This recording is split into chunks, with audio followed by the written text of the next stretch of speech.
De acordo com o meu amigo lá atrás, ele me disse que há poucos dias atrás alguém perguntou assim: quantas divisões nós temos no mundo?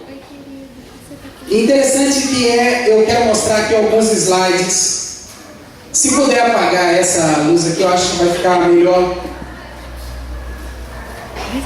Eu quero dar aqui para você, como introdução do assunto que eu quero abordar, uma breve introdução sobre a realidade missionária e de expansão da Igreja Adventista do Sétimo Dia no mundo. Você já ouviu dizer assim: nós adventistas estamos presentes em mais de 200 países. Já ouviram isso? Quem já ouviu falar isso? Já ouviu? Muito bem. Deixa eu fazer uma pergunta para você. A Igreja Adventista está presente em todo o Rio de Janeiro? Mas ela está presente? Mas em todo? Não. Então, quando a gente diz por aí que a Igreja Adventista do Sétimo Dia está presente em todo o mundo, temos que ter um pouco mais de cuidado ao dizer isso. Porque essa ideia de que a Igreja Adventista está presente em todo o mundo, ela cria um certo conforto. Porque a gente entende que o crescimento é algo natural. Se a igreja está presente aqui, é natural que ela cresça, sim ou não? Então, se a igreja está presente em todo mundo, é natural que ela cresça. E muitas vezes isso traz para a gente um certo sentimento de conformidade, de acomodação. Mas o que eu vou mostrar para você agora, eu estava nesse simpósio.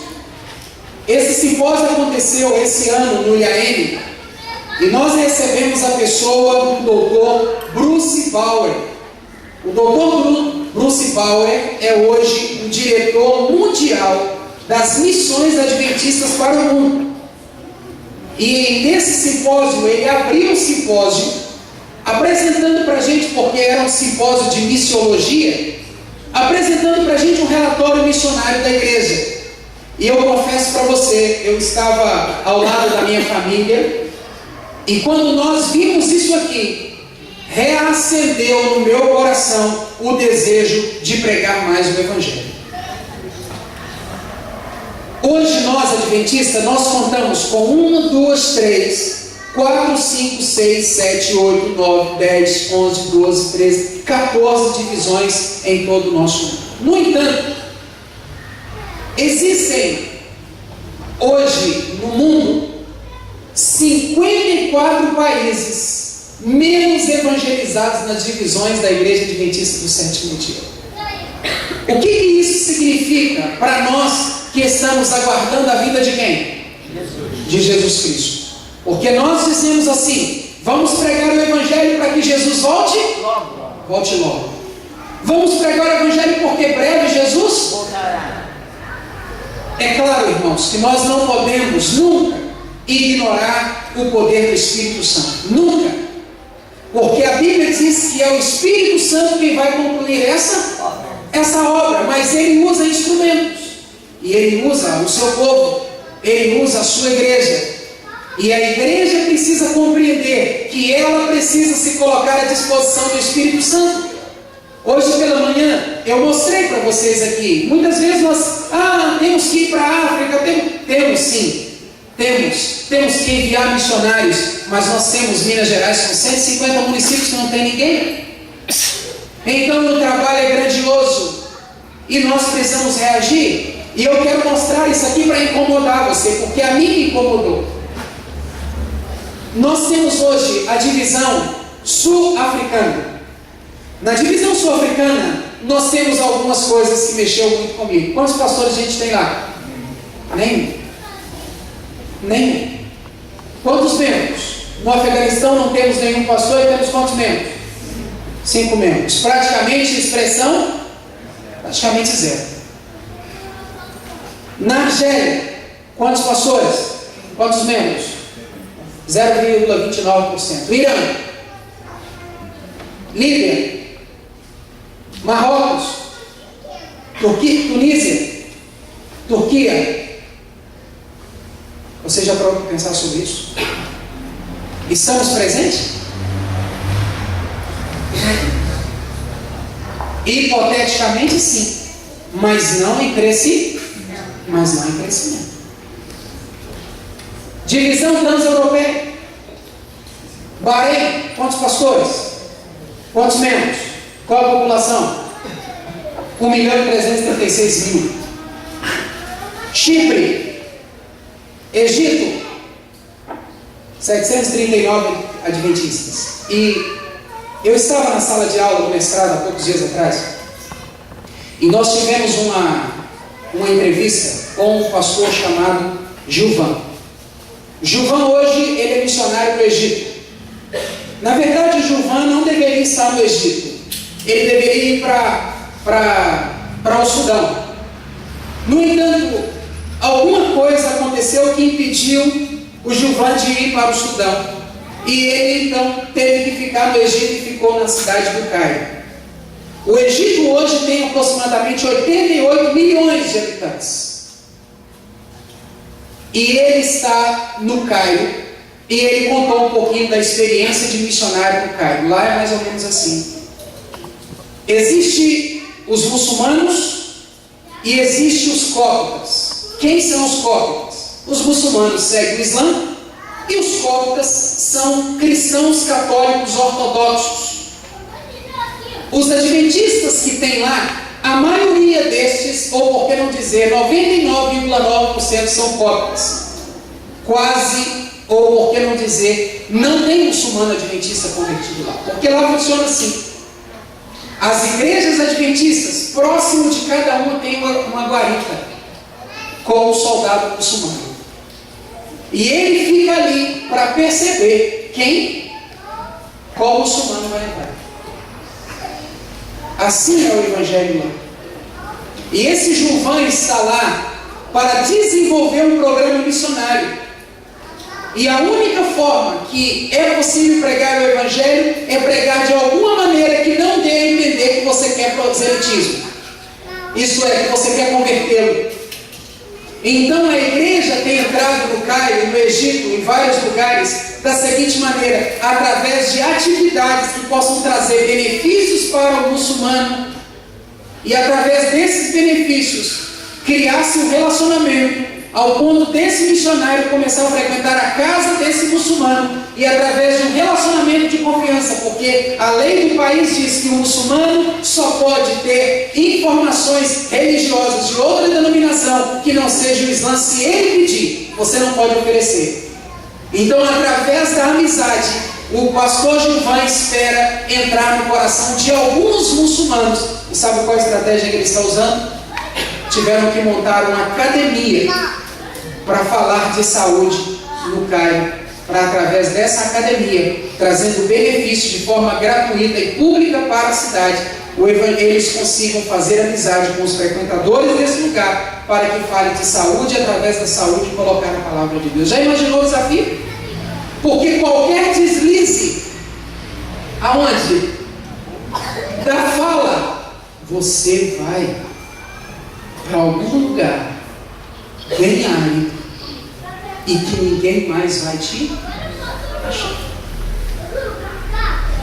Assim são esses países da janela 1040.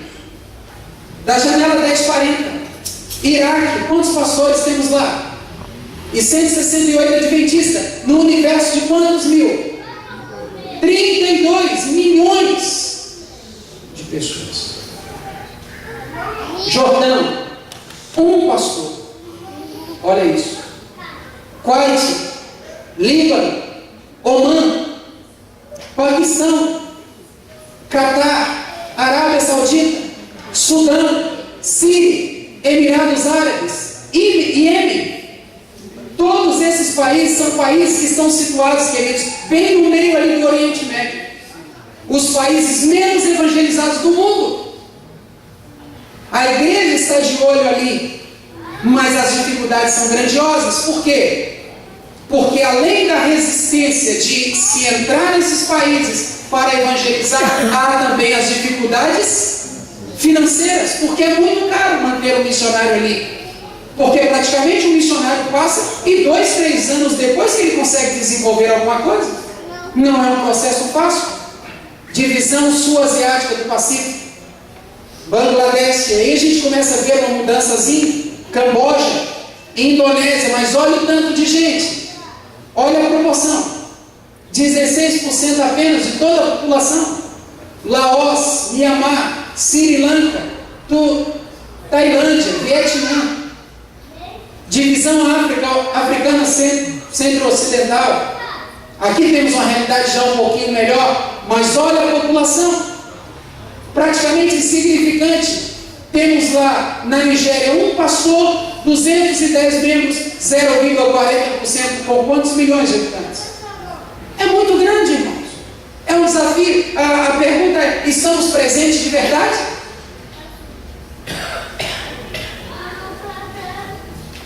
Jesus vai voltar, sim ou não? Você não desanimou não, né? Vai, desanimou? Não, vai voltar sim, irmãos, em nome de Jesus. Ele vai voltar. Mas é uma realidade que a gente precisa de orar e precisamos também nos entregar para que o Evangelho possa alcançar essas pessoas. Você pode ir lá? Não, mas você pode mandar alguém. Divisão sul-asiática. Butão, um pastor para 66 membros. 666 membros, uma população de 708 mil. A Índia, 389 pastores, 1.608 membros. Olha a população. 1 bilhão. Olha isso aqui, irmão. 1,89%. O que adianta ter 389 pastores, 1.608 mil membros para essa população? Olha, é um desafio grandioso. Norte Asiático do Pacífico, China, olha isso. Japão, Coreia do Norte, Macau, Mongólia, Taiwan, divisão euroasiática, Tajiquistão, Itacomiquistão. Nenhum pastor lá, poucos membros, 2,66%. Divisão africana centro-oriental, Djibouti, olha isso, irmão. Para mim, esse é o que mais mexeu comigo. Ninguém lá, nem para servir de Marte. Ninguém. Eritreia, olha só, mãe. Mexe com você isso? Sim ou não, irmão? Se fosse o Brasil.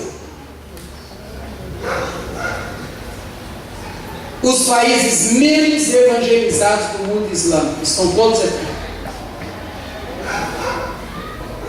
Os países menos evangelizados do mundo islâmico, a continuação.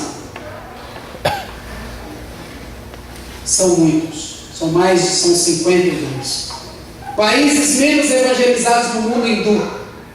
Esses aqui. Nepal, Índia, Butão, um pastor, 389, mas olha a população, olha os índices. Países menos evangelizados do mundo, budismo chinês. Camboja, China, Japão, Coreia do Norte, Laos, Macau, Mongólia, Myanmar, Sri Lanka. Olha isso, a porcentagem. Sim. Existem igrejas? Existem igrejas. Mas igrejas naquele estado que a gente tem acostumado a mandar a oferta da escola sabatina para lá. É exato debaixo da mangueira, feita com mato, entende? Com muitas dificuldades. Mas tem presença. Mas a presença não é uma presença que desperta o crescimento, porque esse povo também vive como? Oprimido por causa do sistema governamental. Mas Deus tem feito milagres por lá. Então, quando a gente entrega nossas ofertas aqui na escola, é muito importante que a gente tenha essa ciência de que a minha mão está indo lá para levantar um tijolinho lá. Isso é um privilégio. Essa igreja é maravilhosa por causa disso. Que ela não pensa só aqui, ela pensa no mundo, ela pensa no mundo todo. E há muita coisa por se fazer. Dízimos e ofertas missionárias em 2011. Olha só os valores. Cada divisão dessa enviou para as missões esses valores aqui em dólar. E aqui eu não saberia explicar isso aqui porque eu não peguei a explicação na hora que ele estava ensinando. Então, eu só peguei basicamente essa estatística aqui. Mas esses são os valores que têm sido enviados. Por exemplo, a divisão que mais enviou, qual foi? São duas: a norte-americana e a... Amém? Amém. A nossa divisão deu uma boa contribuição. Mas é muito pouco em relação ao que tem que se fazer. Então, eu pergunto para você: o que eu e você podemos fazer? Eu quero neste momento dizer a você que pode ser que você diga assim: pastor, eu não posso fazer muita coisa, mas eu digo a você que nós podemos fazer um pouco do muito que precisa ser feito. Porque a grande verdade é, irmãos, que nós, por nós mesmos, não conseguiremos concluir sozinho essa obra. Mas no momento em que eu e você entregarmos a nossa vida nas mãos do Senhor e colocarmos tudo que somos e tudo que temos para que a obra de Deus avance, pode ser que a nossa vida não influencie em detalhes, em porcentagens, muita coisa, mas vai fazer a diferença na vida das pessoas. E às vezes nós não vamos conseguir fazer a diferença nesses países, mas nós podemos fazer a diferença na comunidade que vive ao nosso redor. E como nós podemos fazer isso? Nós podemos fazer seguindo aqui as orientações da palavra de Deus. E eu quero convidar você para abrir a sua Bíblia no livro de Lucas, capítulo 14, 28 e 29. Lucas, capítulo 14, 28 e 29. Diz assim a palavra de Deus: pois qual de vós, pretendendo construir uma torre, não se assenta primeiro para calcular a despesa e verificar se tem meios para construir? A Bíblia está dizendo assim: qual de vós vai fazer um investimento, um empreendimento, sem primeiro saber se pode? Queridos, esse é um texto clássico do planejamento dentro da Escritura Sagrada. Deus está dizendo: se você pretende fazer alguma coisa, você precisa planejar. Se você ama essa obra e você deseja fazer alguma coisa para que pessoas sejam salvas, você precisa planejar, porque muitas vezes nós não temos conseguido investir, apoiar mais a causa de Deus, porque nos falta um planejamento para a nossa família, para a nossa vida. Eu confesso para você, esse assunto é muito importante para mim, porque meu pai não me ensinou a planejar. Meu pai foi um homem que me ensinou a trabalhar, mas ele não me ensinou a planejar, gastar o que eu ganhava. E por um bom tempo eu sofri muito com isso, porque tudo que eu ganhava eu gastava. E o mais importante nessa vida não é quanto você ganha, ou saber como ganhar mais. O mais importante nessa vida é saber como gastar o que você ganha. Porque as pessoas ricas, ou aquelas que se tornaram ricas, ou se tornaram bem-aventuradas financeiramente, não é porque ganharam muito. E isso é fato, porque existem pessoas que trabalham, o esposo, a esposa, e ganham um salário mínimo, e tem muito mais coisas do que muitos que ganham mais do que isso, e não tem nada. Então o segredo não está em ganhar muito, o segredo está em saber gastar o que você ganha, mesmo que sendo pouco. É por isso que o texto bíblico está dizendo assim: se você pretende fazer alguma coisa, ao olhar o desafio missionário, ao olhar o desafio de Minas Gerais, ao olhar o desafio do Espírito Santo, ao olhar o desafio do Rio de Janeiro, ao olhar os desafios desafios do norte do país, a olhar os desafios missionários que o nosso Brasil necessita. Se você deseja fazer alguma coisa por isso, você precisa planejar a tua vida. Porque Deus, Nath, não abençoa a desorganização. Deus abençoa a desorganização? Não. De jeito nenhum. Deus só abençoa uma vida que está organizada. Isso é mordomia cristã, irmãos. Mordomia cristã também é ensinar os membros a planejar e a organizar a sua vida. Quero dizer a você que não valeria a pena eu ter vindo aqui se não fosse para falar esse assunto para você. Porque esse é o assunto que eu mais tenho interesse em falar para você. De todos os que eu já falei aqui, tanto da outra vez quanto dessa, esse é o assunto que eu tenho mais interesse em falar para você. Porque se tem um povo hoje que tem sido tentado nas questões financeiras e como lidera a sua família, chama-se o povo adventista do sétimo dia. Porque Deus não pode pegar você pela palavra. O Satanás não pode pegar você pela palavra. Porque você conhece a palavra. Mas ele pode pegar você pela maneira que você vive e cuida das suas coisas. E Satanás sabe que todo homem, toda mulher endividada, ele não tem alegria na vida espiritual. A vida dele é um fardo. Ele chega na igreja assim. Claro, não é todos que chegam na igreja assim que está endividado, por favor. Mas muitas vezes, o indivíduo que está enfrentando essa luta, ele chega na igreja assim. Oi. Não fala. Muitas vezes esse indivíduo nem vem à igreja, porque não quer ser perguntado: por que você está assim? Porque ele não quer. Constrange um homem dizer que está endividado, sim ou não? É constrangedor? É claro que é. Qual homem que quer dizer assim: eu estou endividado? Porque isso para um homem é fracasso. Qual mulher que quer falar para outra que na sua casa não tem o que comer? Porque o que a mulher mais gosta é quando vai alguém à sua casa, ela possa oferecer. Eu vejo pela minha esposa, quando a gente diz: ó, vamos receber alguém, que eu sei o que ela faz.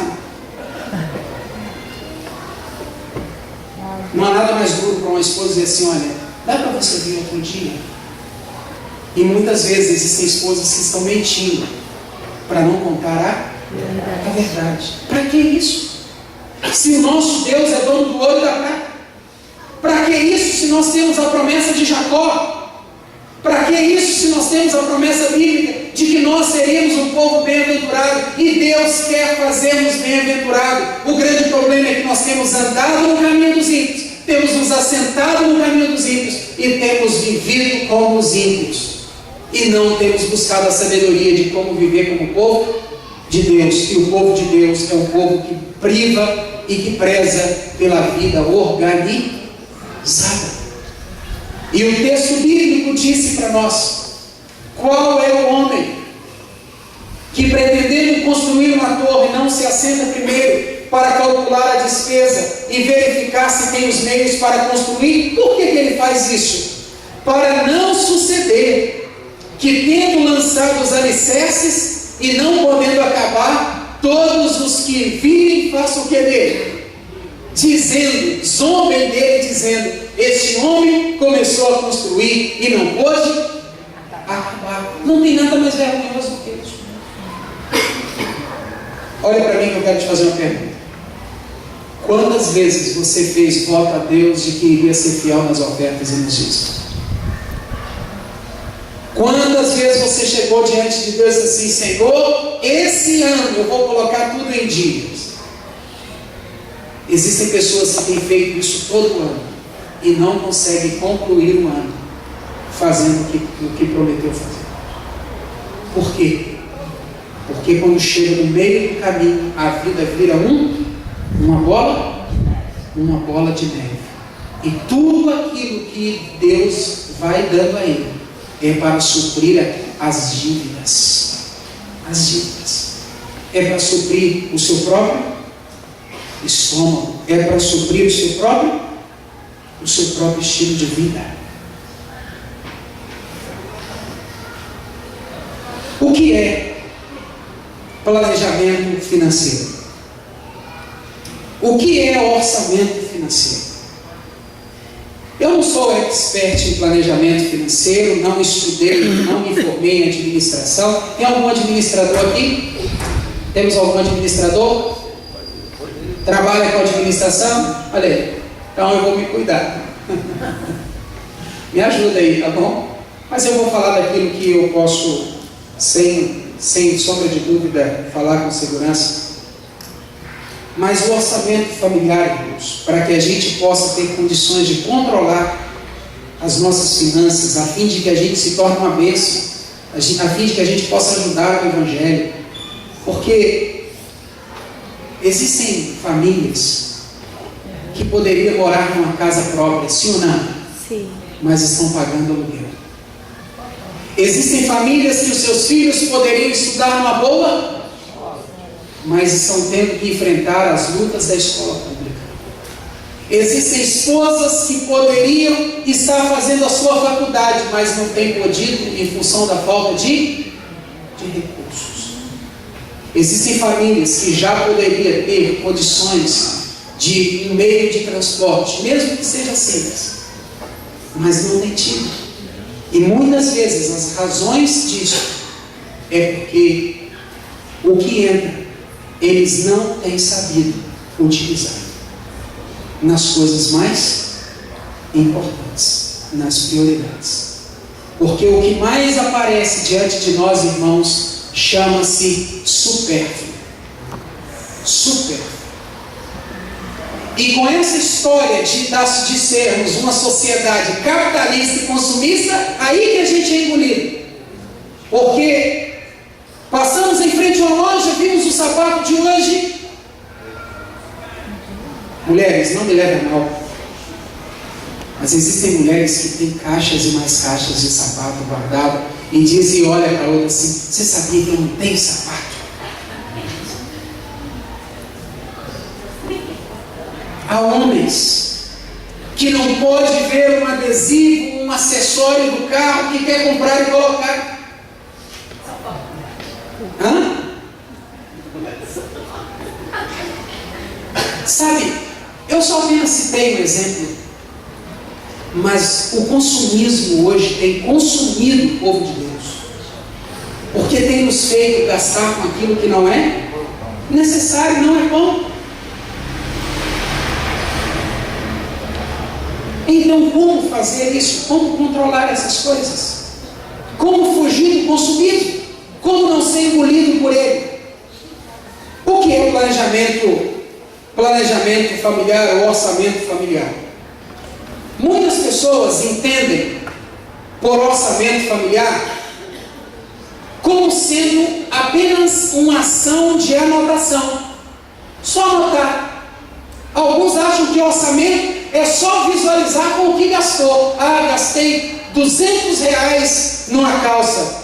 Gastei R$200 numa calça. Fui ao mercado e gastei R$800 de mercado. Gastei R$800 de mercado. Alguns acham que o orçamento familiar é isso.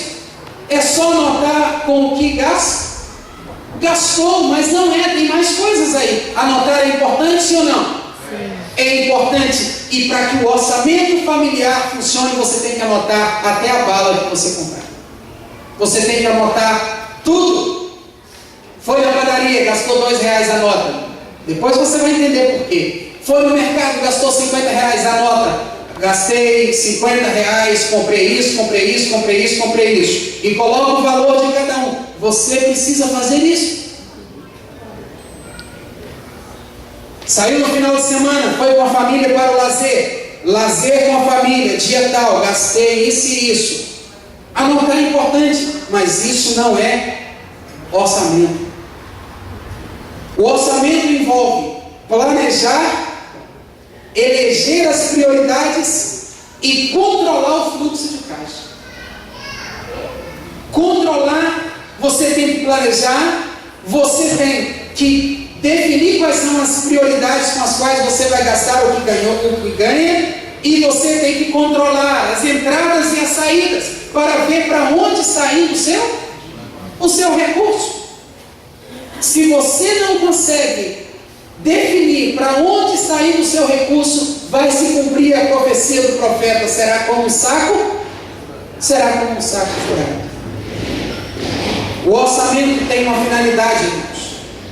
O orçamento nos ajuda a entender quais são os nossos hábitos de consumo. E a elaboração do orçamento não é uma tarefa fácil, apesar de não ser difícil fazer. Mas por que não é uma tarefa?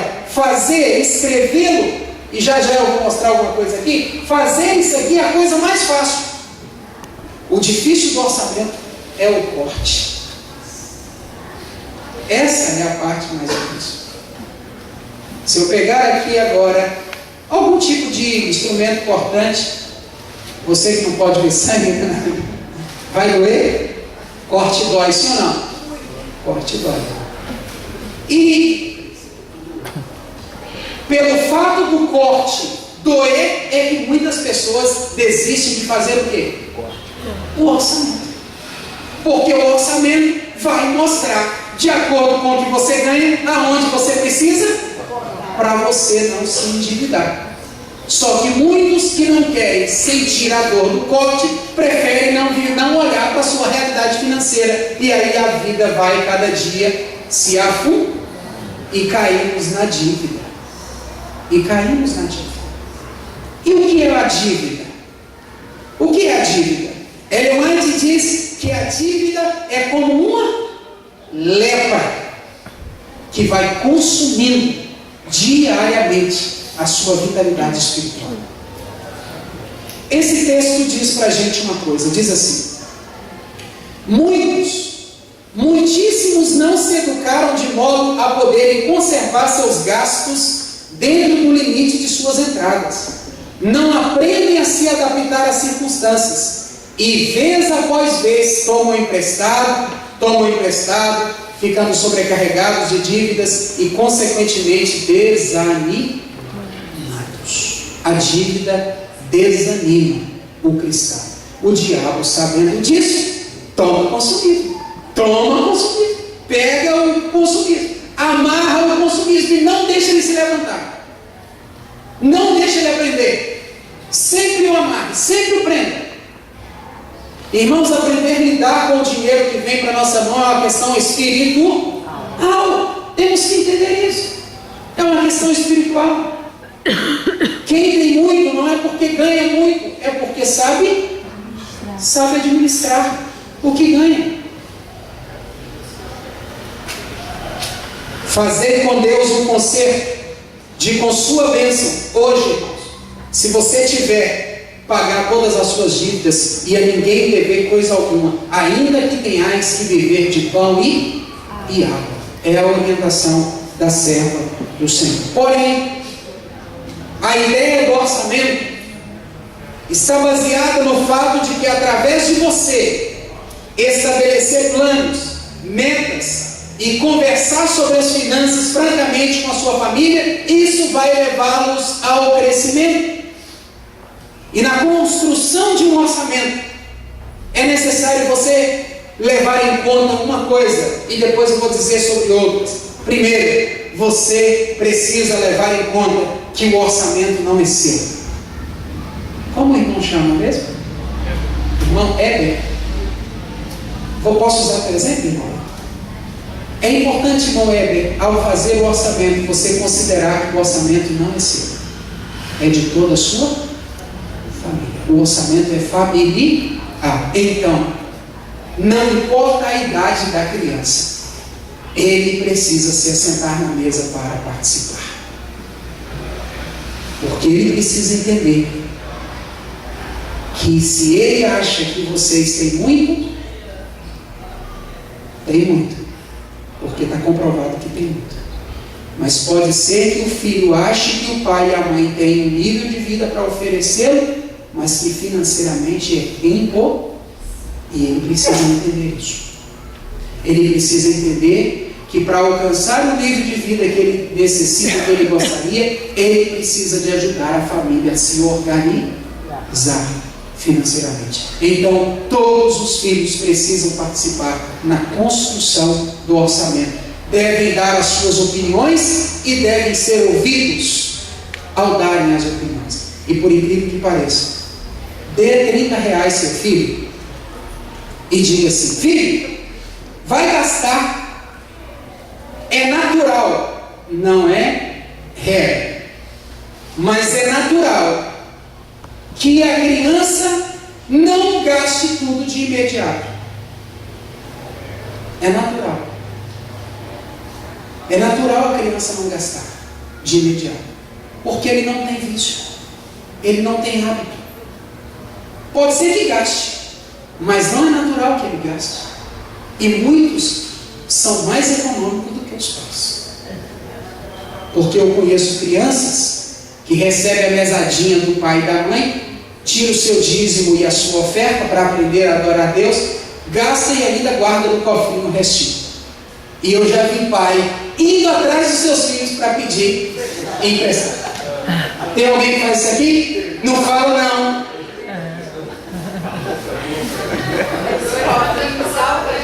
Amém? Mas não tem reservação. Isso é coisa do passado. Irmãos, deixa eu fazer uma pergunta. Esse assunto é importante? Esse assunto é muito importante? Porque é a nossa realidade, irmãos. A gente precisa realmente crescer nisso. Eu acho que a igreja tinha que ensinar a gente mais a usar o nosso dinheiro, a administrar. Acho que a gente tinha que aprender.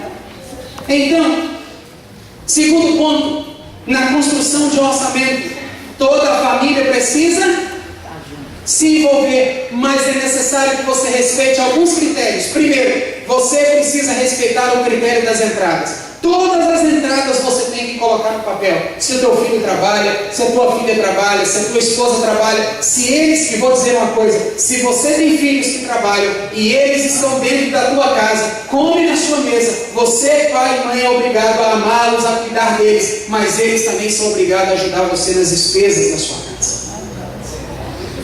E eles precisam entender isso. Mesmo que eles não, no acordo familiar, mesmo que no acordo familiar, fique disposto em consenso, de que ele dará X para o orçamento da família, mas ele precisa participar. Se ele come e se ele bebe, ele precisa participar. Isso está escrito na palavra de Deus. Quem não trabalha não deve o quê? Não come. É bíblico. E o Espírito de profecia nos orienta que essa é uma forma pedagógica de ensinar os nossos filhos e os nossos jovens a serem homens de responsabilidade no futuro. Estou pegando pesado? É fato ou não é? Tem filho que não quer ajudar em casa, sim ou não? Tem pais que gostariam de ser ajudados pelos filhos, sim ou não? Mas o orgulho não deixa pedir, sim ou não? Mas vocês não precisam mais sofrer com isso. Vocês estão respaldados pela palavra de Deus. Sente com a sua família e redistribua as responsabilidades da manutenção da casa. Isso é importante para o seu filho poder aprender. Eu ouvi alguém dizer ali: não tenho que pagar tudo, é verdade, mas precisa participar de alguma forma para apoiar a família. É justo. É justo isso. É justo. É justo guardar uma parte, sim ou não, para ele. Mas é justo ajudar. Então você precisa registrar todas as entradas. Todas. Ali, desse jeitinho ali, ó. Você precisa. Quais são as receitas da nossa família? As receitas da nossa família. O José trabalha. O salário do José, o salário da Maria, o salário do Pedro, o salário do Tião, o salário do Bastião, enfim, o salário de todo mundo. E você vai colocar os valores e determinar a porcentagem que cada um participa. Está copiando? Está copiando? Copia. O professor na sala de aula diz assim: copiem. Uma hora vocês vão ser provados. Copiem. Claro, ou tira uma foto para você levar para casa essa imagem aí, para você ter uma ideia, e talvez você já faça isso. Você então vai ter uma visão de quanto você tem. De quanto você tem. Isso é realidade. E quando a gente se depara com essa realidade, o negócio é doloroso. Dói para valer. Porque a gente vê que a gente não ganha tanto assim. Mas a gente quer comprar e abraçar o mundo, sendo que nós temos braços tão curtos, financeiramente falando. Mas é importante, porque tem muitas famílias que estão vivendo ilusoriamente. Receitas. Depois você então se assenta e descreve todas as despesas.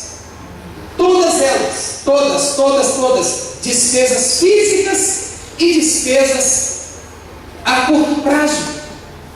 Você precisa relatar cada uma delas.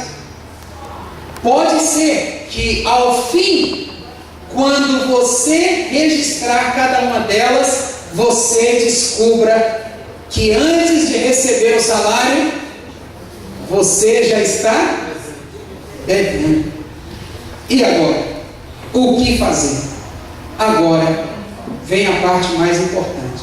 Por quê?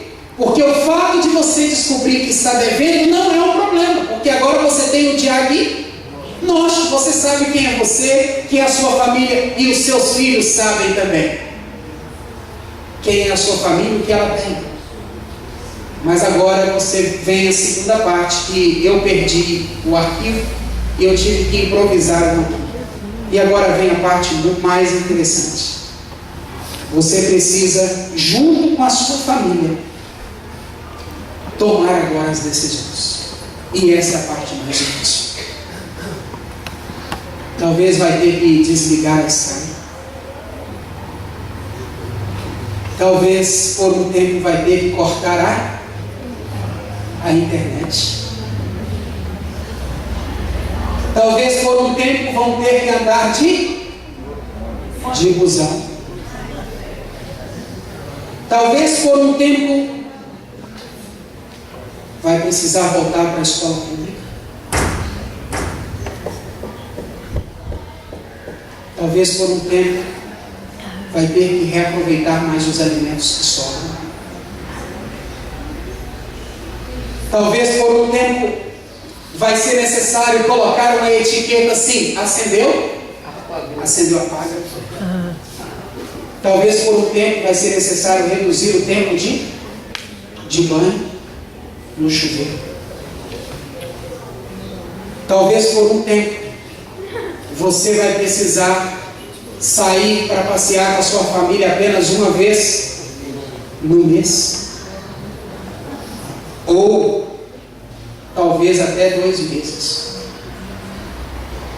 Porque essa é a hora do corte. Para você se enquadrar dentro das suas rendas, das suas receitas.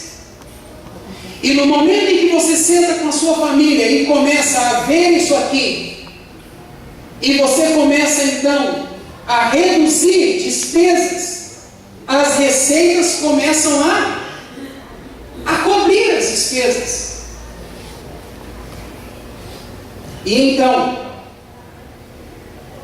você começa a eleger as prioridades, com o que realmente é importante, é necessário, é imprescindível para a vida a gente gastar. Porque muitas vezes, irmãos, nós estamos gastando com aquilo que não é prioridade para nós.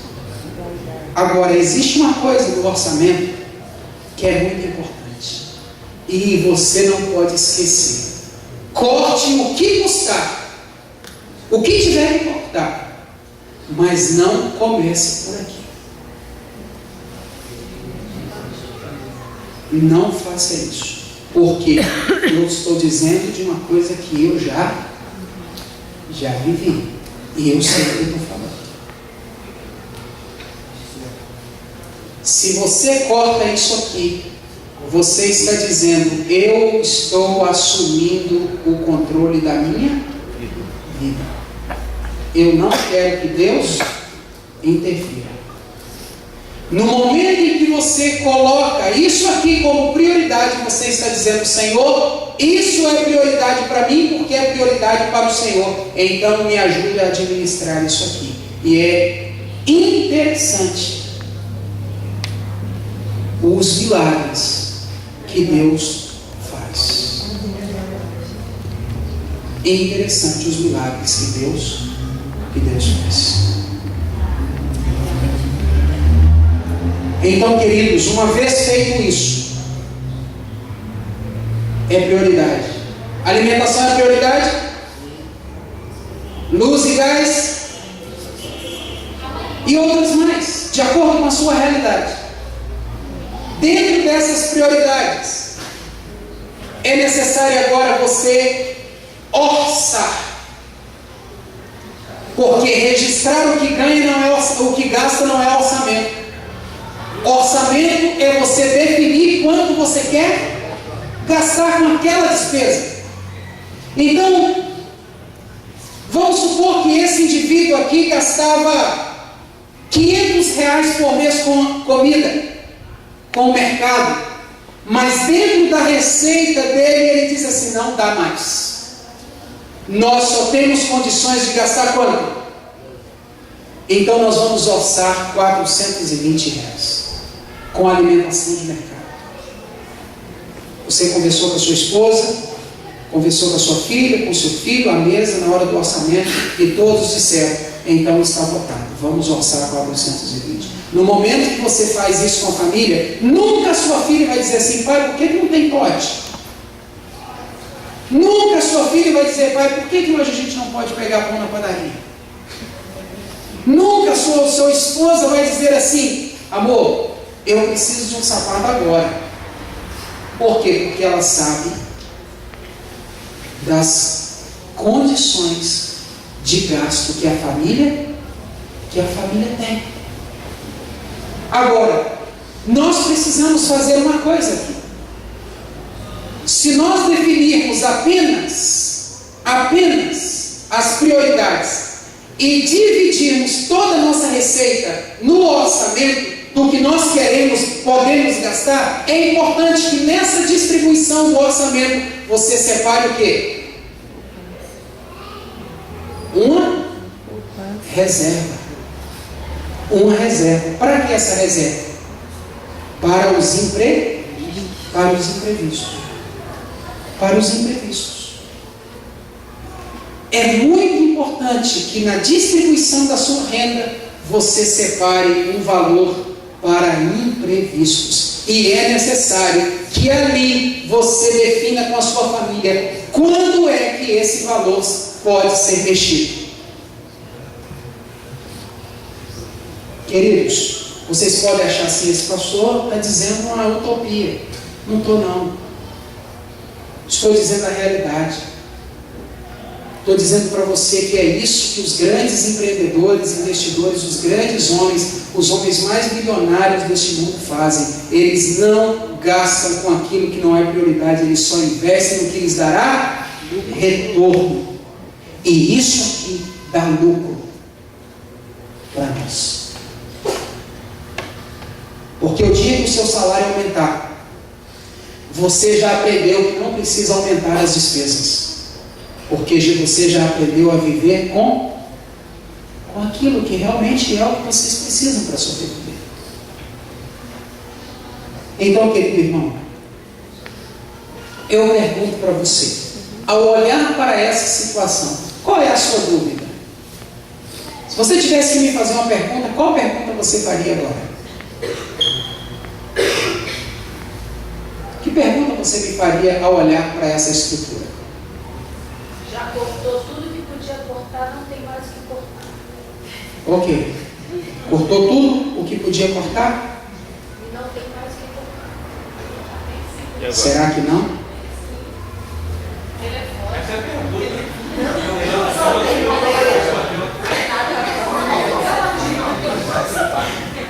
A empregada pode cortar. Tem duas coisas, duas soluções. Ou aumenta a receita, ou diminui a despesa. Temos que pagar esse preço. Ou vamos em busca do segundo emprego, Ou buscamos um emprego que nos dê mais renda, porque Ellen White diz assim que nós temos que aprender a viver dentro das nossas receitas? Ou temos que diminuir despesa? Não tem jeito. Isso é realidade. Isso é preto no branco. É olho por olho, dente por dente. Não tem jeito. Isso é matemática. 1 mais 1 é 2. 1 menos 1 é 0. Não tem jeito. Não tem milagre aqui. Entendeu? Só que essa realidade pouca gente quer ver. Então, a gente vive cegamente a nossa vida. E a nossa vida espiritual tem sido afetada por isso. Por quê? Porque muitas vezes nós estamos tão envolvidos no consumismo, as nossas despesas são tão grandes, que quando a gente chega para separar o de Deus, a gente pergunta, será que não daria para devolver amanhã ou depois? E às vezes a gente devolve o dízimo, mas a gente retém o quê? Ou devolvemos a oferta e não entregamos, porque temos dívidas e despesas que a gente não quer cortar. Não tem jeito. Ou cortamos as despesas, ou aumentamos a receita. Não tem jeito. Diga, o André mesmo? Não me aperta, tá bom? Por favor. No caso ali, estão listadas várias despesas que são para a gente pagar depois. Ou seja, você consome primeiro para pagar depois. Sim. No caso, luz, o próprio combustível também, que de certa forma é assim, o telefone, a farmácia que é imprevisível, que de repente surge essa despesa. Pode entrar aqui, ó. Esperando. Tá vendo? No caso, então, como controlar essas despesas que você não tem como prever? Você vai fazer um orçamento. Você tem uma média. Exemplo, bujão de gás, luz. Vamos supor que, por exemplo, na minha casa, minha luz hoje é em torno de 120, 130 reais de luz. Lá é muito caro a energia. Não sei se aqui é também. Eu tenho mais ou menos uma média. Então, no meu orçamento, eu tenho lá 130 reais de luz. No mês que vem, se chegar a 150, eu grito. Aí eu saio desligando tudo, porque no mês que vem eu não quero pagar 150. E aí eu vou na minha esposa, pergunto a Elisângela, o que aconteceu? Vou no João Marcos, o que aconteceu? Vou na Sofia, o que é que aconteceu? A gente tem que achar o vilão. Aonde está indo? Diga, sei. Sim, mas aí a despesa já veio, você não estava prevendo isso, veio além do necessário, aí você vai que recorrer da poupança. Só que não é o ideal. Por quê? O orçamento, o objetivo dele é controlar. O objetivo dele é controlar e também proporcionar que você visualize. É para isso que o orçamento serve. Se algum dia ultrapassar, que é possível, você tenha o quê?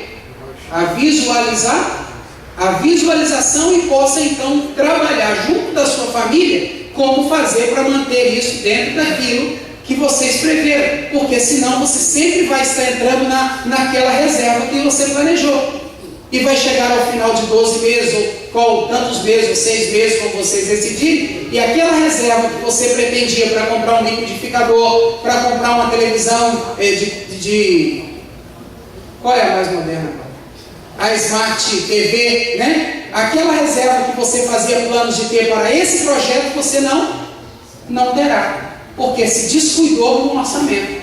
Então o orçamento é para te dar um parâmetro do que você, até onde você deseja ir. Ultrapassou, você vai retirar da sua reserva, mas no outro mês você vai fazer de tudo para voltar ao normal, e de preferência economizar em outra área para repor aquilo que gastou. É um trabalho que a gente tem que fazer permanentemente. Mas assim, pode fugir do controle em algum momento? Alguma despesa? Pode. Nada é controlado 100%. Mas você pelo menos tem uma visão do que você pode, até onde você pode ir. Olhando para a questão espiritual do orçamento, é que através do orçamento você tem a oportunidade de planejar como você quer ajudar na pregação do Evangelho. Você pode ajudar entregando os seus dízimos, você pode ajudar através das suas ofertas, e na medida em que você organiza a sua vida financeira, sabendo até quanto você pode gastar, você também tem a oportunidade de definir até quanto naquele momento você pode contribuir para a causa de Deus. Uma vez que você faz isso, e você coloca a sua vida financeira nas mãos de Deus, e diz assim: Senhor meu Deus, o Senhor está vendo a minha realidade, mas se o Senhor me abençoar, prometo que eu quero também aumentar a minha contribuição para a pregação do Evangelho. E Deus vai fazer isso. Mas enquanto a gente não fizer isso, nós não vamos ter realmente o que podemos fazer. Tá bem? E eu quero deixar aqui 2, 3 dicas para te ajudar. Primeira delas, compre só à vista. Compre só à vista, meu irmão mesmo. Quebre o cartão de crédito, como eu fiz. Entende? Aí você diz assim: não, mas eu tenho que pagar primeiro. Ok, mas eu sugiro para você, escuta o que eu vou sugerir. Se as suas receitas não te dão condições de ter um cartão de crédito, é melhor você não ter. Ah, mas eu estou devendo um cartão de crédito. Essa é uma boa oportunidade para você quebrar, porque você sabe o seguinte: que quando a gente paga uma parte, o banco retorna e coloca esse valor, e você é tentado a gastar novamente. E isso é um dinheiro que você não, já disse, um cartão de, só que um crédito que você não tem.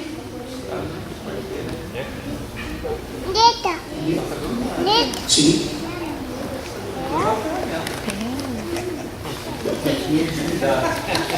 Compre à vista. Evite o parcelamento. Evite o financiamento de qualquer coisa. E se tiver que comprar algo, eu te aconselho, procure um consórcio. Não estou promovendo o consórcio, mas estou dizendo que no Brasil hoje ainda é a melhor maneira de você adquirir alguma coisa. Você vai pagar juros, mas um pouco menos. Isso é muito importante. Vá ao mercado. Isso aqui é leilão. Vá ao mercado somente depois que você tiver saciado as suas necessidades alimentares.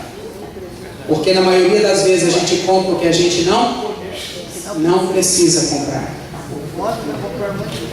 Não vá ao mercado sem lista. E quando tiver que sair na rua, escreva no celular, no papel, o que você vai estar indo fazer.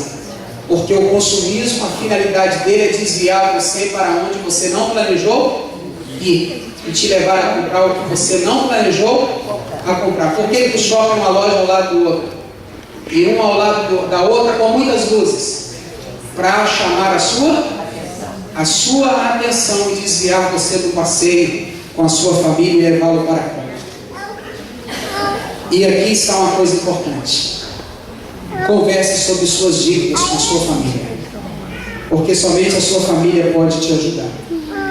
E eu quero concluir com o texto de Ellen White, que diz assim: onde quer que tenha havido qualquer negligência, preste atenção nesse texto, gente. Onde quer que tenha havido qualquer negligência de vossa parte em restituir ao Senhor o que lhe pertence, arrependei-vos com contrição de alma e fazei restituição, para que sua maldição não recaia sobre vós. Quando tiverdes feito o possível de vossa parte, não retendo nada do que pertence ao vosso Criador, podereis pedir-lhe que proveja os meios para enviar ao mundo a mensagem do Evangelho, e ela lhe será dada. Amém. Não adianta pedirmos a Deus que nos abençoe nas finanças, se lá atrás nós roubamos de Deus. Ellen White diz que nós devemos olhar para trás, pedir perdão a Deus por um dia termos sido negligentes, procurar a tesouraria da nossa igreja e fazer um pacto de restituição com Deus, e cada mês devolver-lhe parte do que nós um dia pegamos. Porque assim Deus lhe abençoará no presente. Porque Deus não nos abençoa com pecado sobre pecado. Deus nos abençoa quando toda a nossa vida está resolvida para com Ele. Muitas de nossas situações financeiras hoje estão complicadas, porque nós não temos sido fiéis a Deus no que é de Deus. Então, em primeiro lugar, no seu orçamento, coloque o que é de Deus. E a Bíblia promete: todas as outras coisas não serão acrescentadas. Se o Senhor não edificar a casa, em vão trabalha os que a edificam. Inútil será levantar de madrugada e comer o pão que penosamente granjeastes, porque Deus dá aos seus filhos enquanto eles, o fiel, enquanto ele dorme, Deus está prosperando a vida dele, porque sabe que sempre poderá contar com ele para a causa do Evangelho. Seja esse homem, meu irmão, seja esse homem, meu irmão, seja essa mulher, meu irmão, seja essa família que teme ao Senhor, essa família que tem prazer em ver a obra de Deus avançando e você sendo um canal para abençoar as pessoas. Você desejando ser um canal para abençoar as pessoas, Deus também vai abençoar você, e o teu pão e a tua água será certa, e nunca vocês serão vítimas da lepra chamada dívida. Que Deus te abençoe e que Deus te dê uma semana poderosa em nome de Jesus. Amém. Querido Deus e bom Pai, nós agradecemos o Senhor por termos passado aqui momentos tão importantes espirituais, em oração, momentos que sem dúvida, Senhor, algum conhecimento nos trouxe. Se queremos fazer alguma coisa, meu Deus, temos que planejar a nossa vida. Se queremos construir algo para a nossa família, temos que planejar. Se queremos dar uma vida melhor para a nossa família, temos que planejar. Se queremos participar na pregação do Evangelho, também temos que planejar. Porque essa vida corrida tem consumido tudo que temos, que somos e o que temos ganhado. Então nos ajude a administrar os nossos bens. Porque uma família bem-aventurada é uma família que teme ao Senhor e que vive na paz do Espírito Santo. Amém. Mas uma família que a vida é desorganizada, uma família com muitas brigas, com muitas discussões, com muitas tristezas, e há esposas, há esposos, há filhos que têm entrado em depressão por causa da escassez. Que o Senhor possa melhorar a nossa vida. Amém. Que o Senhor entre no nosso coração e nos conscientize de que o cristão, o servo do Senhor, não pode, Senhor Deus, viver pior do que os pecadores. Ele precisa ser uma luz a brilhar, como um testemunho vivo de que ele serve um Deus que é dono do ouro e da prata. Amém. Sabemos, nosso Deus, que isso não é teologia da prosperidade, mas isso é a teologia da fidelidade a Deus. Amém. Porque tu prometestes que se formos fiéis e entregarmos o nosso coração como Jacó fez no vale de Jabó, nós teremos a sua herança também. Porque o Senhor tem nos dado a mesma promessa que deu para o seu povo no passado. Nós a aceitamos na nossa vida, e que durante essa semana nós possamos organizar a nossa vida de acordo com a tua vontade, em nome de Jesus. Dá-nos uma boa semana e proteja a minha família e a família dos meus irmãos, em nome de Jesus. Amém. Queridos, uma feliz semana. Deus abençoe você, tá bom? E até amanhã à noite a gente se encontra.